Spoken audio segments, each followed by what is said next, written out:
Hello बच्चों, मैं आज आपको पढ़ा रही हूँ 8वीं कक्षा 15 चैप्टर भारतीय त्योहार। ये हमारे देश में मनाया जाएगा कुछ त्योहारों के बारे में हम इसमें पढ़ेंगे। पहले देखें शब्दार्थ। विश्व, संसार, जगत, वर्ल्ड, त्योहार, पर्व ಅಂದರೆ ಹಬ್ಬ ಅಂತ, ಫೆಸ್ಟಿವಲ್, ಸಿಲ್ಸಿಲಾ, क्रम, प्रतीक्षा, इंतज़ार, उमंग, उल्लास, परंपरा, पुराने समय से चला आता हुआ क्रम ಅಂದರೆ ಪರಂಪರಾನುಗತವಾಗಿ ಆಚರಿಸ್ಕೊಂಡು ಬಂದಿರೋಂಥ ಪದ್ಧತಿಗಳು ಅಂತ. ಗುಡ್, ಪಕಾಕರ್ ಜಮಾಯಾ ಹುವಾ ಈಕ್ ಕಾ ರಸ್ ಅಂದರೆ ಇದು ಬೆಲ್ಲ, ಜಾಗ್ರಿ ಅಂತ.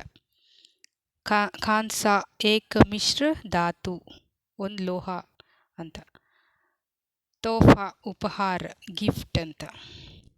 ಧರೋಹರ್ ಸಂಪತ್ತಿ, ಅಮಾನತ್. ಅವಲೋಕನ್ देखना, राबी फसल, वसंत ऋतु में काटी जाने वाली फसल. हमारी ಭಾರತೀಯ त्योहार ये संकलित है ಅಂದರೆ ನಮ್ಮ ದೇಶದಲ್ಲಿ ಯಾವ್ಯಾವ ಹಬ್ಬಗಳನ್ನು ನಾವು ಆಚರಿಸ್ತೀವಿ, ಅದು ತನ್ನದೇ ಆದ ಪದ್ಧತಿಯಲ್ಲಿ ಇರುತ್ತೆ ಎಲ್ಲ ಹಬ್ಬಗಳು. ಅದನ್ನು ಇಲ್ಲಿ ನಿಮಗೆ ಈ ಪಾಠದಲ್ಲಿ ಸಾರಾಂಶ ಕೊಟ್ಟಿದ್ದಾರೆ, ನೋಡೋಣ ಈಗ.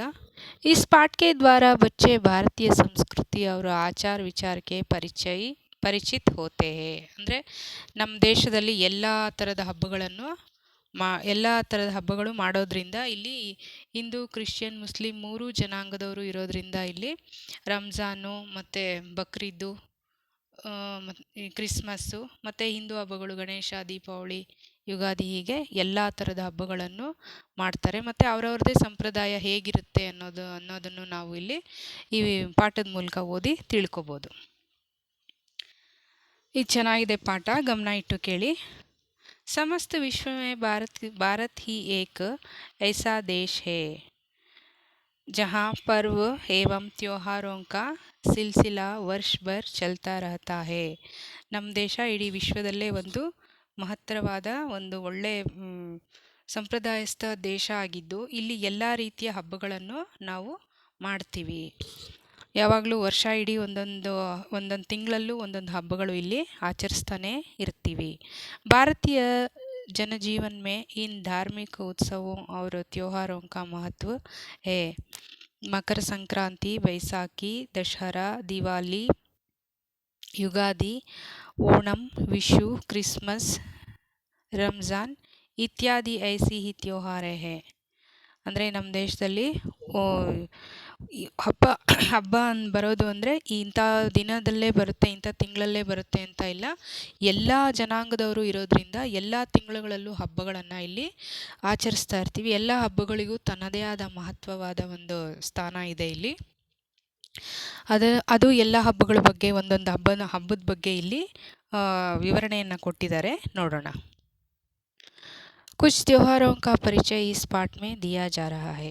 पहले मकर संक्रांति. मकर संक्रांति ಅಂದರೆ ಇದು ಎಲ್ಲ ಭಾರತೀಯರು, ಎಲ್ಲ ಹಿಂದೂಗಳನ್ನು ಆಚರಿಸುವಂಥ ಹಬ್ಬ. मकर संक्रांति प्रतिवर्ष जनवरी महीने में पूरे भारत, विशेषतः दक्षिण भारत में मनाया जाता है. ಅಂದರೆ ಮಕರ ಸಂಕ್ರಾಂತಿ ಅಂದರೆ ನಿಮಗೆ ಗೊತ್ತೇ ಇದೆ, ಈಗ ನೆಕ್ಸ್ಟ್ ಡಿಸೆಂಬರ್ ಆಗಿದ ತಕ್ಷಣ ಜನವರಿ ಬರುತ್ತೆ. ಜನವರಿ 14, 15 ಆ ಟೈಮಲ್ಲಿ ಈ ಮಕರ ಸಂಕ್ರಾಂತಿ ಹಬ್ಬನ ಆಚರಿಸ್ತೀವಿ. ಅದರಲ್ಲೂ ದಕ್ಷಿಣ ಭಾರತದಲ್ಲಿ ಸೌತ್ ಇಂಡಿಯಾನಲ್ಲಿ ಇದನ್ನು ವಿಶೇಷವಾಗಿ ಆಚರಣೆಯನ್ನು ಮಾಡ್ತೀವಿ. ಸಂಕ್ರಾಂತಿ ಕೋ ಫಸಲ್ ಕಿ ಕಟಾಯಿ ಕಾ ತ್ಯೋಹಾರ್ ಭಿ ಕಹಾ ಜಾತಾ ಹೇ. ಈ ಹಬ್ಬವನ್ನು ಸುಗ್ಗಿ ಹಬ್ಬ ಅಂತಲೂ ಕರಿಬೋದು. ಯಾಕಂದರೆ ಬೆಳೆಗಳೆಲ್ಲ ಬೆಳೆದು ನಿಂತಿರೋದು ಅದನ್ನು ನಾವು ಎಲ್ಲ ರೈತರು ಬೆಳೆದಿರೋಂಥ ಬೆಳೆಗಳನ್ನೆಲ್ಲ ಕಟ್ ಮಾಡಿ ರಾಶಿ ಹಾಕಿ ಅದಕ್ಕೆ ಅಲಂಕಾರ ಮಾಡಿ ಒಂದು ಹಬ್ಬನೇ ಜೋರಾಗಿ ಆಚರಿಸ್ತಾರೆ. ಈ त्योहार को घर घर में सुख संपत्ति के संकेत के रूप में मनाया जाता है. ಈ ಹಬ್ಬವನ್ನು ಎಲ್ಲ ಮನೆಗಳಲ್ಲೂ ಸುಖ, ಸಂಪತ್ತು, ಸಮೃದ್ಧಿ ತುಂಬಿರಲಿ ಅನ್ನೋ ಸಂಕೇತಕ್ಕಾಗಿ ಈ ಹಬ್ಬವನ್ನು ಆಚರಿಸ್ತಾರೆ. युगों से ऐसा माना जा रहा है कि इसी दिन से उत्तरायण पुण्यकाल प्रारंभ होता है ಈ ಮಕರ ಸಂಕ್ರಾಂತಿ ದಿನದಿಂದ ಉತ್ತರಾಯಣ ಪುಣ್ಯಕಾಲ ಅನ್ನುವಂಥ ಒಂದು ಟೈಮು ಪ್ರಾರಂಭ ಆಗುತ್ತೆ इस दिन सूर्य मकर राशि से प्रवेश मकर राशि में प्रवेश करता है सूर्य ತಾನಿರೋ ಕೇಂದ್ರ ಸ್ಥಾನದಿಂದ ಮಕರ ರಾಶಿಗೆ ಪ್ರವೇಶ ಮಾಡ್ತಾನೆ सूर्य यह विश्वास है कि उत्तरायण में देह त्याग करने वाले व्यक्ति जन्म मरण के चक्र से मुक्त हो जाते हैं ನಾವು ಈ ಹಿಂದೂಗಳಲ್ಲಿ ಒಂದು ನಂಬಿಕೆ ಇದೆ ಅದೇನು ಮಕರ ಸಂಕ್ರಾಂತಿಯ ಉತ್ತರಾಯಣ ಪುಣ್ಯಕಾಲದಲ್ಲಿ ತೀರು ಹೋಗ್ತಾರಲ್ಲ ಅವರು ಜನ್ಮ ಮತ್ತು ಮರಣಗಳಿಂದ ಮುಕ್ತಿಯನ್ನು ಹೊಂದುತ್ತಾರೆ ಅನ್ನುವಂಥ ಒಂದು ನಂಬಿಕೆನೂ ಇದೆ ಮಹಾಭಾರತ್ ಕೆ ಭೀಷ್ಮ ಪಿತಾಮಹ कुरुक्षेत्र के युद्ध में घायल होने पर भी इसी दिन की प्रतीक्षा करते रहे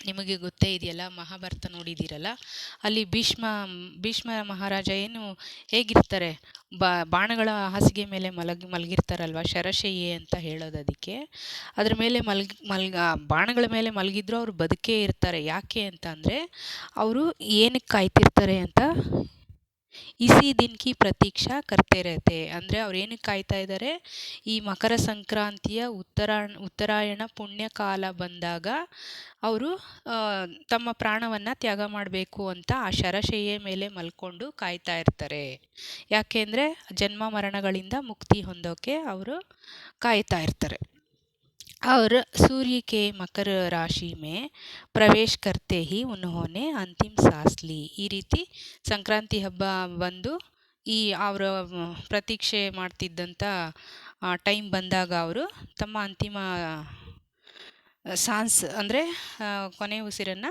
ಎಳೀತಾರೆ ತ್ಯೋಹಾರ್ ಓಕೆ ಇಷ್ಟ ಆಯ್ತಲ್ಲ ಸಂಕ್ರಾಂತಿದು ನೆಕ್ಸ್ಟು ಬೈಸಾಖಿ ಈ ಬೈಸಾಖಿ ಹಬ್ಬವನ್ನು ಎಲ್ಲ ಆಚರಿಸ್ತಾರೆ ಅಂತ ನೋಡೋಣ ನೆಕ್ಸ್ಟು ಎಲ್ಲ ಗಮನ ಇಟ್ಟು ಕೇಳಿ यह त्योहार पंजाब में मनाया जाता है ಈ ಬೈಸಾಖಿ ಅನ್ನೋದು ಪಂಜಾಬಲ್ಲಿ ಆಚರಿಸುವಂಥ ಒಂದು ಹಬ್ಬ ಪಂಜಾಬಿ ಸೇ ನಯೇ ಸಾಲ್ ಕಾ ಪ್ರಾರಂಭ ಮಾನ್ತೆ ಹೇ ನಮ್ಮ ದೇಶದಲ್ಲಿ ನಮ್ಮ ಕನ್ನಡದ ಜನ ಏನು ಮಾಡ್ತಾರೆ ಯುಗಾದಿಯನ್ನು ಹೊಸ ವರ್ಷ ಅಂತ ಆಚರಿಸ್ತಾರೆ ಇವರು ಬೈಸಾಖಿನ ಹೊಸ ವರ್ಷ ನಯೇ ಸಾಲ್ ಅಂದರೆ ಹೊಸ ವರ್ಷ ಅಂತ ಹೊಸ ವರ್ಷದ ಪ್ರಾರಂಭ ಅಂತ ಈ ಪಂಜಾಬಿಗಳು ಅದನ್ನು ಸೆಲೆಬ್ರೇಟ್ ಮಾಡ್ತಾರೆ ಆಚರಿಸ್ತಾರೆ ಇಸೆ ನೈ ಫಸಲ್ ಕಾ ತ್ಯೋಹಾರ್ ಬಿ ಮಾನಾ ಜಾತಾ ಹೇ ಮತ್ತು ಇಲ್ಲಿ ಅವರು ಸುಗ್ಗಿ ಹಬ್ಬ ಅಂತಾನು ಇದನ್ನು ಆಚರಣೆ ಮಾಡ್ತಾರಂತೆ इस अवसर पर खेत हरे भरे दिखाई पड़ते हैं और राबी फसल कटाई के लिए तैयार करती है ಇವರು ಈ ಕಾಲದಲ್ಲಿ ಅವರು ಬಹಳ ಹಸಿರಾದ ಎಲ್ಲ ಬೆಳೆದು ನಿಂತಿರುವಂಥ ಫಸಲನ್ನು ಅವರೂ ಸಹ ಅದೆಲ್ಲ ಕಟ್ ಮಾಡಿ ಅದನ್ನು ಹಬ್ಬ ಅಂತರ ಆಚರಿಸ್ತಾರೆ इस कारण गाँवों के किसान ಖುಷಿ और ಉಮಂಗ್ ಸೆ ಬರ್ ಜಾತೆ ಹೇ ಅದೊಂದು ಕಾರಣದಿಂದಾಗಿ ಆ ಊರಲ್ಲಿ ಪಂಜಾಬಲ್ಲಿ ಎಲ್ಲ ರೈತರು ಏನು ಮಾಡ್ತಾರೆ ತುಂಬ ಸಂತೋಷ ಖುಷಿಯಿಂದ ಆ ಹಬ್ಬವನ್ನು ಆಚರಣೆ ಮಾಡ್ತಾರೆ ಇಸ್ಲಿಯೇ ಇಸ್ ಪರ್ವಕೋ ಉತ್ಸವಕ್ಕೆ ರೂಪ ಮೇ ಮಾನ್ತೆ ಹೇ ಅದನ್ನು ಒಂದು ಉತ್ಸವದ ರೀತಿಯಲ್ಲಿ ಅವರು ಆಚರಿಸ್ತಾರೆ इस त्योहार के दिन सब मिलकर भोजपूर्ण भांगड़ा और ಗಿದ್ದ ನೃತ್ಯ ಕರ್ತೆ ಹೇ ನೋಡಿ ಇಲ್ಲಿ ಈ ಚಿತ್ರದಲ್ಲಿ ಕೊಟ್ಟಿದ್ದಾರೆ ಈ ಹಬ್ಬದಲ್ಲಿ ಈ ಬೈಸಾಖಿ ಅನ್ನೋ ಹಬ್ಬದಲ್ಲಿ ಅವರು ತುಂಬ ಚೆನ್ನಾಗಿ ಡ್ಯಾನ್ಸ್ ಎಲ್ಲ ನೃತ್ಯ ಎಲ್ಲ ಮಾಡ್ತಾರೆ ಅದು ಯಾವ ನೃತ್ಯದ ಹೆಸರು ಬಂಗಡ ಮತ್ತು ಗಿದ್ದ ಅಂತ ಆ ರೀತಿಯ ಒಂದು ಟ್ರೆಡಿಷ್ನಲ್ ಡ್ರೆಸ್ಸನ್ನು ಹಾಕ್ಕೊಂಡು ಈ ಥರ ಡಮರು ಎಲ್ಲ ಹೊಡ್ಕೊಂಡು ತುಂಬ ಚೆನ್ನಾಗಿ ಅವರು ತುಂಬ ಖುಷಿಯಾಗಿ ಹಾಡೆಲ್ಲ ಹೇಳ್ಕೊಂಡು ಡ್ಯಾನ್ಸ್ ಆಡಿಕೊಂಡು ಸೆಲೆಬ್ರೇಟ್ ಮಾಡ್ತಾರಂತೆ ಪಂಜಾಬಲ್ಲಿ ಇಸ್ ದಿನ ಸಭಿ ಲೋಗ್ ಪರಂಪರಾಗತ ವಸ್ತ್ರ ಪಹನ್ತೆ ಹೇ ಅವರು ಟ್ರೆಡಿಷ್ನಲ್ ಡ್ರೆಸ್ನ ಅವರು ಹಾಕ್ಕೊಂಡಿರ್ತಾರೆ ತಾಜೆ गेहूं और आटे की रोटी देसी घी और गुड़ खाते हैं ಅವಾಗ ಆ ಒಂದು ಸಂದರ್ಭದಲ್ಲಿ ಅವರು ಏನು ತಿಂತಾರೆ ಹೊಸದಾಗಿ ಬೆಳೆದಿರೋಂತಹ ಬೆಳೆ ಅದು ಏನು ಗೇಹು ಅಂದರೆ ಗೋಧಿ ಹೊಸ ಗೋಧಿಯಿಂದ ಮಾಡಿರುವಂತಹ ರೋಟಿ ಅಂದರೆ ಚಪಾತಿ ಮತ್ತು ಘೀ ಅಂದರೆ ತುಪ್ಪ ಮತ್ತು ಗುಡ್ ಅಂದರೆ ಬೆಲ್ಲ ಅದನ್ನು ವಿಶೇಷವಾಗಿ ಆವತ್ತಿನ ದಿನ ಅದನ್ನು ಅವರು ತಿಂತಾರಂತೆ ಸಂಕ್ರಾಂತಿಯಲ್ಲಿ ಪೊಂಗಲ್ ತಿಂತೀವಲ್ಲ ನಾವು, ಸ್ವೀಟ್ ಪೊಂಗಲ್ಲು, ಖಾರ ಪೊಂಗಲ್ಲು, ಮತ್ತು ಏನೇನೋ ಇದು ಗೆಡ್ಡೆ ಗೆಣಸು ಮತ್ತು ಅವರೆಕಾಯಿ ಎಲ್ಲ ಬೇಯಿಸಿ ದೇವ್ರಿಗೆ ಪೂಜೆ ಮಾಡಿ ನಾವು ತಿಂತೀವಲ್ಲ, ಅದೇ ಥರ ಅವ್ರೂ ಹೊಸ ಫಸಲಿಂದ ಈ ರೀತಿ ರೋಟಿ ಘೀ ಗೂಡೆಲ್ಲ ತಿಂತಾರಂತೆ. ಉತ್ಸವಾಗ್ನಿ ಜಲಾಕರ್ ಉಸ್ಕೆ ಚಾರೋ ಓರ್ ನಾಚ್ತೆ ಹೇ. ಇಲ್ಲಿ ಸೆಂಟ್ರಲ್ ನೋಡಿ ಬೆಂಕಿ ಎಲ್ಲ ಹಚ್ಚಿ ಅದ್ರ ಸುತ್ತಲೂ ಅವರು ಡ್ಯಾನ್ಸ್ ಆಡಿಕೊಂಡು ಅವರು ಖುಷಿಯನ್ನು ಪಡ್ತಾರಂತೆ. ನೆಕ್ಸ್ಟ್ ಯಾವುದು? ವಿಶು ಹಬ್ಬ. ಈ ಹಬ್ಬ ಯಾರ್ದು, ಯಾವ ಸ್ಟೇಟಲ್ಲಿ ಮಾಡ್ತಾರೆ ನೋಡೋಣ. ಕೇರಳ ಮೇ ನವ ವರ್ಷ ಕೆ ಆರಂಭ ಮೇ ವಿಶು ತ್ಯೋಹಾರ್ ಕೆ ರೂಪ್ ಮೇ ಮನಾಯಾ ಜಾತೆ ಹೇ. ಕೇರಳದಲ್ಲಿ ವಿಶು ಹಬ್ಬವನ್ನು ಹೊಸ ವರ್ಷ ಅಂತ ಅವರು ಮಾಡ್ತಾರಂತೆ, ಆಚರಣೆ ಮಾಡ್ತಾರಂತೆ. विशु खानों अर्थात शुभ दृश्य के अवलोकन की प्रथा इस नव वर्ष के उत्सव का महत्वपूर्ण अंग होती है. ಇವರಿಗೆ ವಿಶು ಅನ್ನೋ ಹಬ್ಬ ಶುಭದ ಒಂದು ಸಂಕೇತವಾಗಿರುತ್ತೆ. ಈ ಹಬ್ಬದಲ್ಲಿ ಅವರು ಹೊಸ ವರ್ಷ ಅಂತ ಆಚರಿಸ್ತಾರಂತೆ. ಅದರಲ್ಲಿ ಹಬ್ಬದಲ್ಲಿ ಏನೇನು ಮಾಡ್ತಾರೆ ಅವರು? ಅಕ್ಷತ್ ನಯೇ ವಸ್ತ್ರ, ತಾಂಬೂಲ, ಪತ್ರ, सुपारी, दर्पण, फूल, सिक्का आदि समृद्धि के सूचक पदार्थों को खांसे के बर्तन में रखा जाते हैं. ಅವರು ಏನು ಮಾಡ್ತಾರಂತೆ? ಅಕ್ಷತೆ ಮತ್ತು ಹೊಸ ಬಟ್ಟೆ, ತಾಂಬೂಲ, ಪತ್ರ ಅಂದರೆ ಎಲೆ ಅಡಿಕೆ, ಮತ್ತು ಹೂವು, ಮತ್ತು ಕೆಲವು ಸಿಕ್ಕೆ ಅಂದರೆ ಕಾಯಿನ್ಸ್, ಅದುಗಳನ್ನೆಲ್ಲ ಅವ್ರು ಏನು ಮಾಡ್ತಾರಂತೆ ಒಂದು ಗಾಜಿನ ಪಾತ್ರೆಯಲ್ಲಿ ಇಟ್ಟು ಪೂಜೆ ಅದು ಏನೋ ಮಾಡ್ತಾರಂತೆ. ಜಿಸೆ ಕನಿ ಕೇತೆ ಹೇ. ಅದನ್ನು ಏನಂತಾರಂತೆ ಪರ್ಟಿಕ್ಯುಲರ್ ಆಗಿ ಕನಿ ಅಂತ ಕರೆಯೋದಂತೆ ಆ ಪದ್ಧತಿಗೆ. ಪರಿವಾರ ಕಿ ಸಬ್ಸೆ ಬಡಿ ಸದಸ್ಯ ಕನಿ ಕಿ ವ್ಯವಸ್ಥಾ ವಿಶು ಕಿ ಪೂರ್ವ ರಾತ್ ಹಿ ಕರ್ತೆ ಹೇ. ಅಂದರೆ ಅವರ ಕುಟುಂಬದಲ್ಲಿ ಯಾರು ದೊಡ್ಡವರು ಇರ್ತಾರೆ, ಮುಖ್ಯಸ್ಥರು, ಅವರು ವಿಶು ಹಬ್ಬದ ಹಿಂದಿನ ರಾತ್ರಿನೇ ಈ ಕನಿ ಅನ್ನೋ ಒಂದು ವ್ಯವಸ್ಥೆಯನ್ನು ಆ ಪದ್ಧತಿಯಲ್ಲಿ ಅವರು ಮಾಡಿ ಜೋಡಿಸಿ ಇಟ್ಕೊಂಡಿರ್ತಾರಂತೆ. केरल के लोगों का विश्वास है कि विशु के दिन जो सबसे पहले इसे देखता है उसके लिए नव वर्ष ಮಂಗಲ್ಕಾರಿ ಹೋ ಜಾತೆ ಹೇ. ಅಂದರೆ ಅವ್ರ ಪ್ರಕಾರ ಏನು ಇಟ್ಟು ಮಾಡಿರ್ತಾರೆ ಪೂಜೆ, ಅದನ್ನು ಯಾರು ಮೊದಲು ನೋಡ್ತಾರೆ ಅವ್ರಿಗೆ ಅದು ಮಂಗಳಕರವಾದ ಸೂಚನೆಯಾಗಿ ಇರುತ್ತೆ. ಇಷ್ಟು ವಿಶು ಹಬ್ಬದ್ದು. Next Christmas. ओके बच्चों, ध्यान से सुनो. पूरे विश्व में ईसाई समुदाय द्वारा क्रिसमस त्योहार बड़ी धूमधाम से मनाया जाता है. ಇನ್ನು ವಿಶ್ವದಲ್ಲೇ ಹೆಚ್ಚು ಜನಸಂಖ್ಯೆ ಇರುವಂಥದ್ದು ಕ್ರಿಶ್ಚಿಯನ್. ಅವರು ತುಂಬ ಎಲ್ಲ ಫುಲ್ಲು ಇಡೀ ವಿಶ್ವದಲ್ಲೇ ಅವರ ಜನಾಂಗ ಏನಿದೆ ಅವರು ಕ್ರಿಸ್ಮಸ್ ಹಬ್ಬವನ್ನು ಆಚರಣೆ ಮಾಡ್ತಾರೆ. इस साल 25 दिसंबर को इस त्योहार पर गिरजाघर जाकर ईसाई सामूहिक प्रार्थना में भाग लेते हैं. इस अवसर पर गाए जाने वाले गीतों को क्रिसमस कैरल्स कहते हैं. ಹರ್ ಸಾಲ್ ಅಂದರೆ ಪ್ರತಿ ವರ್ಷ ಡಿಸೆಂಬರ್ 25ನೇ ತಾರೀಕು ಈ ಹಬ್ಬದಲ್ಲಿ ಗಿರಿಜಾದರ್ ಅನ್ನೋರು ಹೋಗಿ ಈ ಕ್ರಿಸ್ಮಸ್ ಹಬ್ಬದಲ್ಲಿ ಪ್ರಾರ್ಥನೆಯನ್ನು ಮಾಡ್ತಾರೆ. ಈ ಅವಸರ್ ಪರ್ ಗಾಯೆ ಜಾನೆ ವಾಲೆ, ಈ ಹಬ್ಬದಲ್ಲಿ ಆಡುವಂತಹ ಒಂದು ಪ್ರಾರ್ಥನೆಯನ್ನು ನಾವಿಲ್ಲಿ ಏನಂತ ಕರಿಬೋದು? ಕ್ರಿಸ್ಮಸ್ ಕ್ಯಾರಲ್ಸ್ ಅಂತ ಕರಿಬಹುದು. ಅವರು ಇದನ್ನು ಹೀಗೆ ಕರೆಯೋದಂತೆ. ಈಸಾಯಿ ಸಾಮೂಹಿಕ ಪ್ರಾರ್ಥನಾ ಕೋ ಹಮ್ ಲೋಗ್ ಕ್ರಿಸ್ಮಸ್ ಕ್ಯಾರಲ್ಸ್ ಕಹತೆ ಹೇ. ಅದು ಹೇಗೆ ಸ್ಟಾರ್ಟ್ ಆಯಿತು ಅಂತ ನೋಡೋಣ. ಬರ್ಫಿಲಿ ಸರ್ದಿಯೋं में भी हरे भरे रहने वाले क्रिसमस पेड़ को इस अवसर पर सजाया जाता है.